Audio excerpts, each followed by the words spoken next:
Hello. The case I am about to tell you today occurred in the year 2000.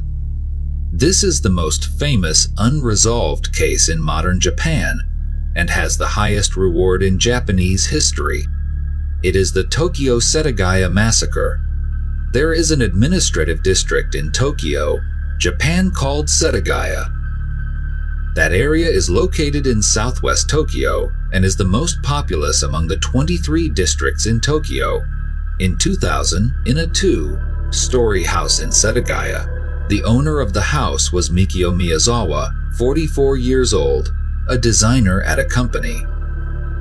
His wife, Yasuko Miyazawa, 41 years old, ran a cram school for children at home.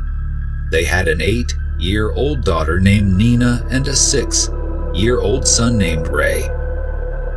Initially, the house next door was inhabited by Yasuko's mother and sister.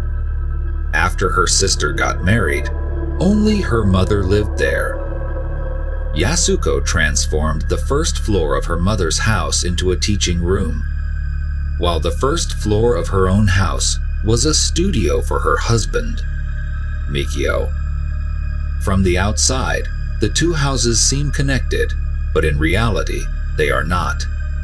Mikio and his wife had lived here since June 1990, meaning they had been living here for over 10 years. During that time, they had a son and a daughter, making it a happy family. So, what happened on that day? Did the perpetrator intentionally brutally murder all 4 of them, including the 2 children? Next, let's rewind time to the last day of the year 2000. It was a Sunday at around 10 a.m. Yasuko's mother, who lived alone, felt something was strange because normally, at that time, her daughter would bring the 2 children over to ask her to watch them, but she saw nothing. 30 minutes later, she called her daughter's house but received no answer, which made her very anxious. So, she decided to go over to her daughter's house to check. At around 10:50 a.m., she pressed the doorbell but no one answered. She pressed her ear to the door to listen for any movement but heard nothing. She glanced over at the garage and saw that her children's car was still there. Finding this odd, she used a spare key to unlock the door herself. Upon opening the door, she stepped into a dark room filled with a strange odor.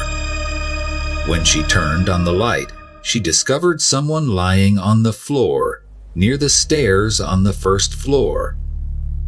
When she moved closer, she saw it was her son-in-law Mikio, his clothes soaked with blood. Seeing this, she was horrified and quickly stepped over her son-in-law, running up the stairs, crying and choking out her daughter's name. The smell of blood in the air seemed even more pungent. Upon reaching the second floor, she found her daughter lying in a pool of blood, her face slashed with a sharp weapon. Her daughter Nina was underneath her, also suffering from multiple slashes, and her face covered in blood. At that point, she was terrified and rushed downstairs to make a trembling phone call to the police. Upon receiving the report, the police immediately dispatched a large force to seal off the scene, investigating and collecting evidence. Inside the house, they discovered the bodies of all 4 family members. The body of the household's head, Mikio Miyazawa, was found at the stairs leading from the first to the second floor. A 3 cm long knife blade was found in a basket by his left ear. His right ring finger was severed, and he had been stabbed dozens of times in the head, neck, chest, wrists, feet, and buttocks. The bodies of the wife Yasuko and their daughter Nina were found on the staircase of the second floor. Yasuko was lying on top of her daughter as if trying to protect her before she died. Her face was slashed, and her throat was cut, exposing the bone. 8-year-old Nina had multiple stab wounds to her face and neck and had other injuries from being beaten.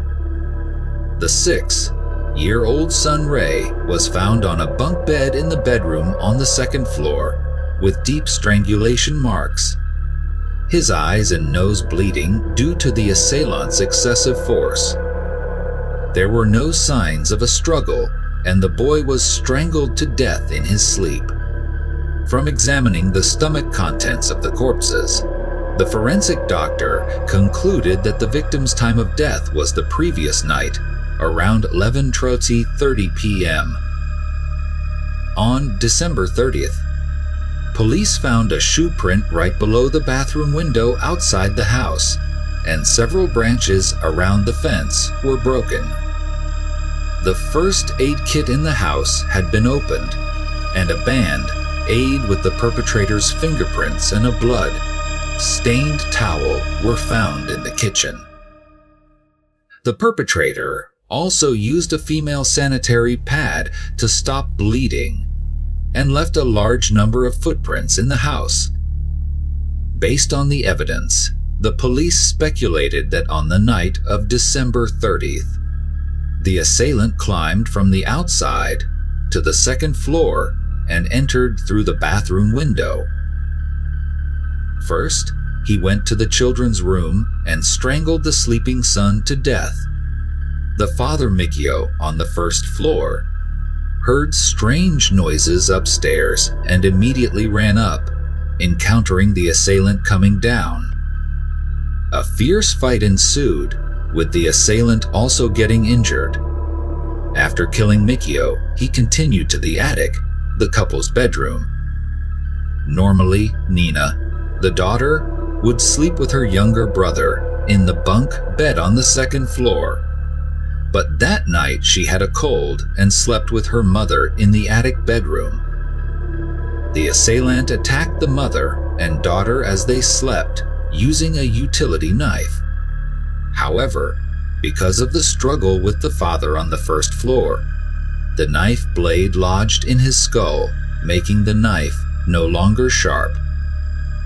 Therefore, the assailant went downstairs and found a kitchen knife. At that time, the mother was still alive, attempting to take her daughter from the attic to escape.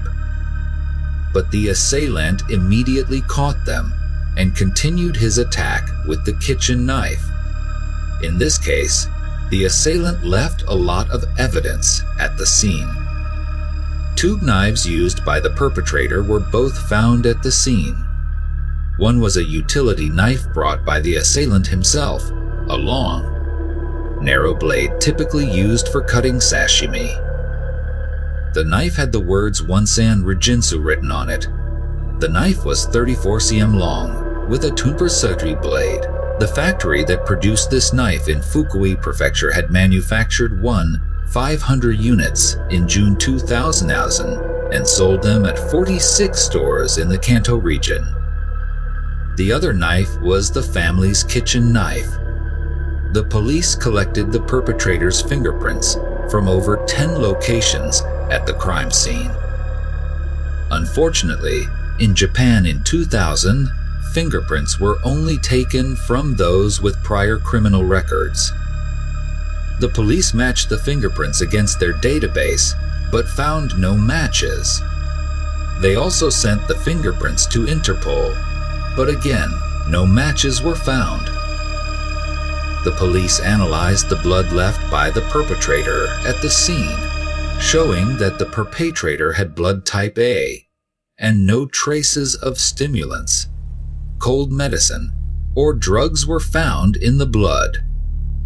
According to DNA analysis, the perpetrator's father was Asian and the mother was Mediterranean or Southern European.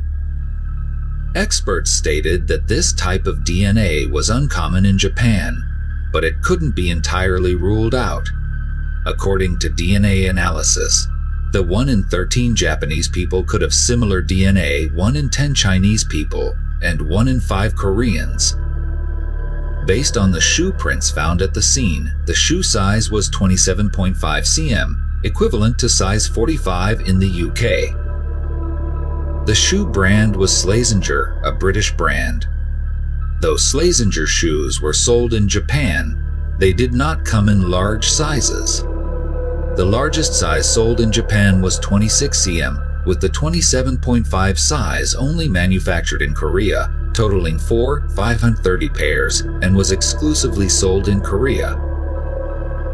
Besides shoes, the perpetrator also left her other clothing items at the scene: a large black Uniqlo jacket that had sold 82,000 units nationwide and a gray hat that sold 465 units nationwide, a striped blue scarf without a label, a red sweater, Edwin gloves, and 2 plain black handkerchiefs. One of the handkerchiefs had a 3 cm hole in the middle, and there was also a fanny pack of which only 850 units were produced. The handkerchief and fanny pack had the scent of wild apple perfume from France. When leaving, the perpetrator only took 200,000 yen in cash and didn't take the victims' wallets or credit cards. The Japanese police identified the perpetrator as a male between 15 and 35 years old, approximately 1.7 meters tall, with good physical strength, capable of climbing to the window on the second floor. The perpetrator knew how to use female sanitary pads to stop the bleeding and left numerous shoe prints with unique steps. The perpetrator might have had military experience. After killing the Miyazawa family, the perpetrator did not immediately leave. He ate a watermelon from the refrigerator, drank a large can of barley tea, and ate 4 ice creams. He calmly opened all the cabinets and drawers at the crime scene as if looking for something or staging a robbery. He used the toilet and tore some of Yasuko's textbooks, throwing them into the toilet. He also turned on Mikio's computer and surfed the internet. The perpetrator used the computer from 10:30 p.m. to 10:50 p.m. on December 30th. Then, at 1:18 a.m. on December 31st and at 10:05 a.m. on December 31st, the perpetrator used the computer twice, each time for 5 minutes. He only used the mouse and not the keyboard.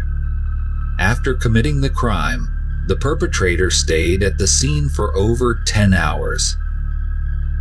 The second time he used the computer at 10:05 a.m.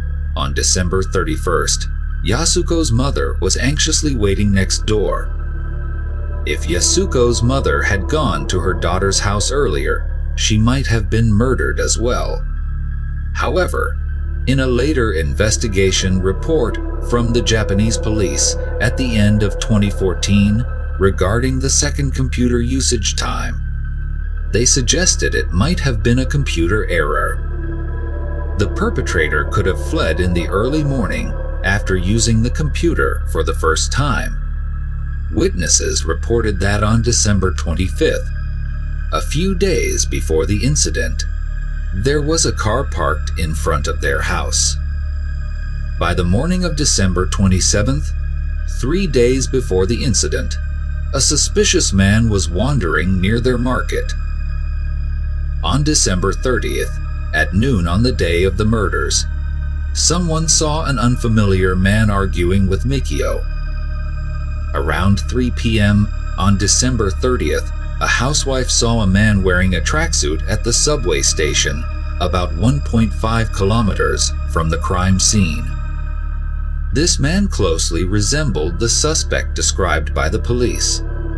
The housewife said she remembered this man clearly because it was December, and the weather in Tokyo was very cold. Everyone was wearing coats. But that man wasn't wearing a coat, which impressed her. Between 11:35 and 11:40 p.m. on December 30th, a man aged 25 to 30 was seen walking down the alley behind the victim's house. Near Mikio's house, there is a park called Setagaya Park, which was in the process of clearing land for expansion. There were a total of 30 houses in the clearance area, including Mikio's house, which was to move in March 2001. Almost all the neighbors had moved, leaving only 4 houses. Therefore, there were very few people around, making it even harder to find witnesses. Mikio's son Ray had a speech disability. The couple often participated in counseling or charitable activities and had connections with several religious groups. One hypothesis suggested that the handkerchief with a hole found at the scene might be related to a religious ritual. In 2002, a Japanese writer named Fumiaki Hara recorded detailed investigations into Korean religious organizations and members around Mikio's house. However, by 2005, the Japanese police, in cooperation with Korean police, ruled out this hypothesis. The Japanese police gave the assailant the code name Spider Man because his actions were believed to resemble those of a spider. In 2006, the police opened a Twitter account and used social media to collect more leads. Alongside TV programs, newspapers, and other media, the reward started at 3 million yen, later increasing to 10 million yen in 2010. By 2014, the amount rose to 20 million yen, equivalent to approximately 3.5 billion Vietnamese dong. This is the highest reward offered by police in Japanese history. This is entirely different from the reward families of victims put up themselves to find clues, like in the Abby Choi case. The perpetrator's characteristics and key evidence have been translated into various languages. I hope that someone out there can provide clues to the police. Every year, on December 30th, Japanese police go to Mikio's house to lay flowers and apologize. They hope that one day they will bring the perpetrator to justice, restoring justice to the victim's family. This is an unsolved case. If you have any theories about the case, please leave your comments below.